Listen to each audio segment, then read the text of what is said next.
Hey guys, so today we're going to be taking a look at the Nash Backpack from Fixsolve.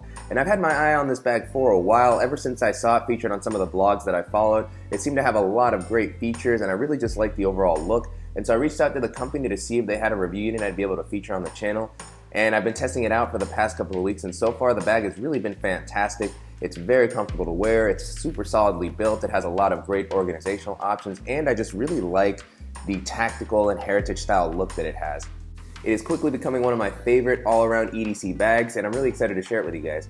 And so I want to thank the company for sending the bag for me to test out, and let's just go ahead and jump in and take a closer look at the Nash Backpack from Fixsolve. So starting out with the outside of the bag, the aesthetic is definitely something that caught my eye when I first saw it. I really like the kind of heritage and tactical look that it has. It has a few rows of MOLLE webbing on the front, which I always really like.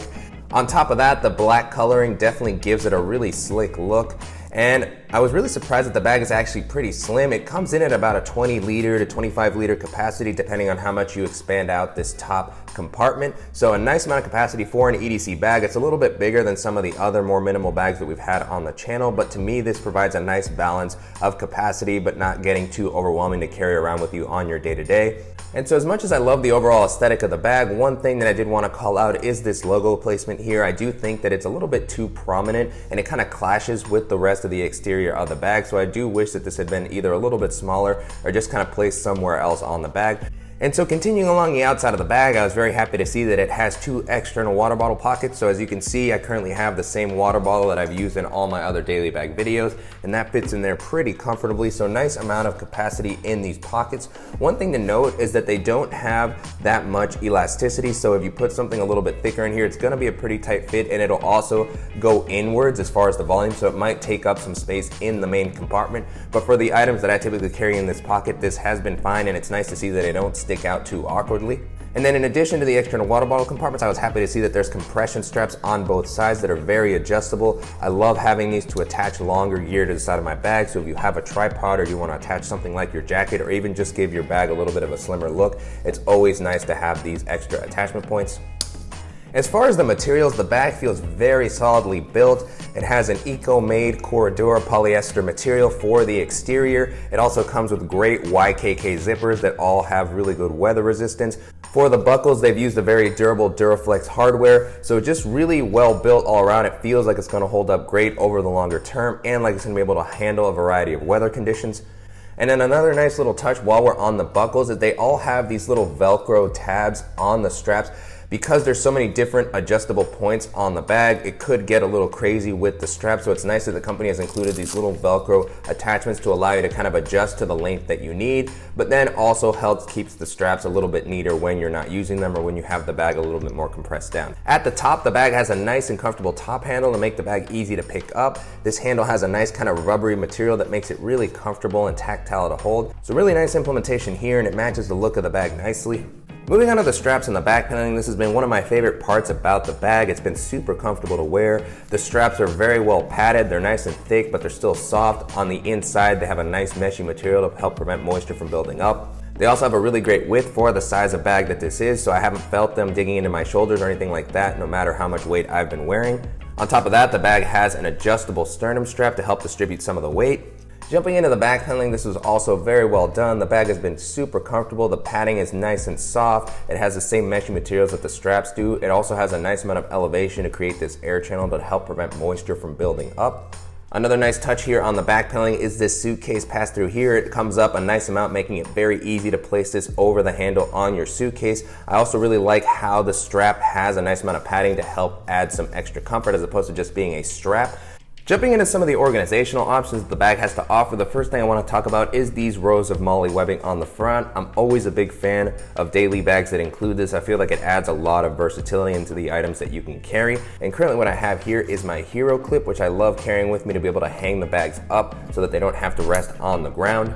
These are also going to be great for pairing with MOLLE compatible accessories like this pouch that I have here from Orca Tactical. There's tons of different accessories on the market that combine well with MOLLE webbing that allow you to kind of customize the look of your bag depending on your needs. In addition to the MOLLE webbing, there's also a quick access compartment here on the front. I like how well protected the zipper is with this flap, so it definitely feels like water isn't getting in there. They also have a nice YKK zipper here with a good amount of weather resistance.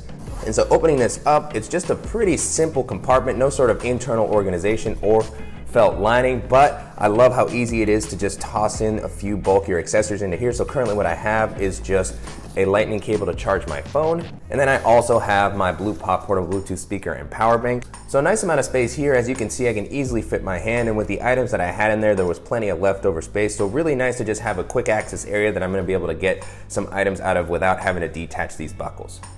On the flap, there's another quick access area with a very well protected zipper. As you can see, this has a nice aqua guard and a zipper garage as well. So anything that you put in here, it definitely feels like it's gonna be well protected. And so opening this up, this is a very easy compartment to get into quickly. Currently what I have in here is just my Ray-Bans with their case. And this compartment also doesn't have any sort of felt lining or internal organization, so just a nice, simple, longer compartment. It goes the full length of the flap, so I would have had some additional space if there was something else that I wanted to throw in there. One thing about this compartment is I do wish that the zipper opening was a little bit longer, as it can be tough to get my whole hand in there, especially if I have something all the way on the further side of the flap. And another small thing that I would have liked to have seen was maybe to see the zipper oriented horizontally instead of vertically, as we've seen with bags like the Burton Tinder Pack. I feel like that just makes it a little bit easier to take full advantage of the capacity of the flap.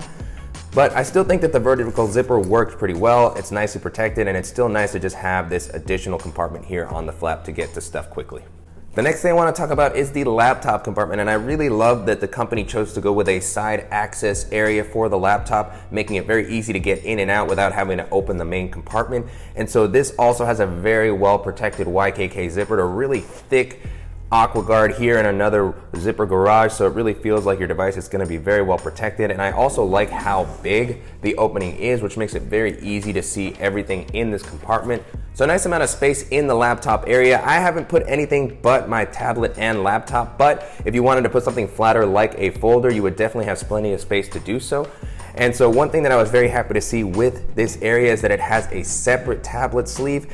And so removing this Velcro strap here that helped keep the devices in place, we'll jump into the tablet sleeve first, and this offers a nice amount of padding and space. Currently what I have in here is my iPad mini 2, and that fits in there very easily. It definitely feels like you can fit up to a full-size 10-inch tablet in here. One thing that's nice about both the tablet and laptop compartments is that they are elevated off the bottom of the ground. And so jumping into the laptop sleeve, plenty of space here for up to a 15-inch laptop. This sleeve also comes up a nice amount, so if you have a thicker device, there's gonna be plenty of space there. Currently what I have in here is my 13-inch MacBook Pro, but here at the top, you can see how much leftover space there is for a taller device.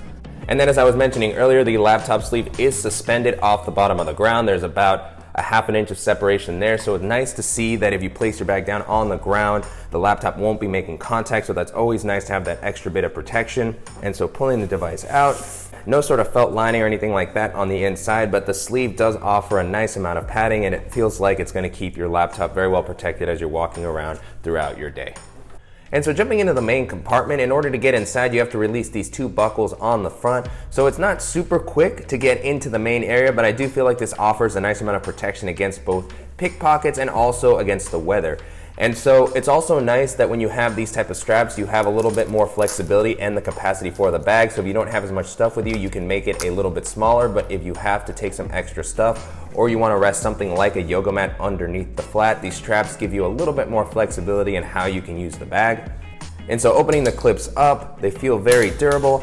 At the top, you have this drawstring closure, which I like to see with these top-loading bags to provide a little bit of additional water protection, because sometimes with these bags, you can see the edges start to spill out from the sides, which makes it very easy for water to sneak in. We've seen that with bags like the Peak Design Everyday Backpack and the Dayfarer Backpack. And so releasing the drawstring, you get a nice big opening where you can see everything that's inside the bag. Because this is a top-loading bag as opposed to something like a clamshell opening bag, it can be a little bit cavernous and hard to find anything that slips down into the bottom. But I was happy to see that the company included a light gray interior to help visibility against the black coloring of the bag. And so plenty of space in this main area. As you can see, I haven't filled it up completely by any means, so lots of capacity with the 20 to 25 liters that this offers, and this is gonna be great for holding bulkier items. And so jumping into what I currently have, the first thing is my Beats Studio wireless headphones. Next up, I have my GoRuck wired out where I have all of my dongles and smaller tech accessories.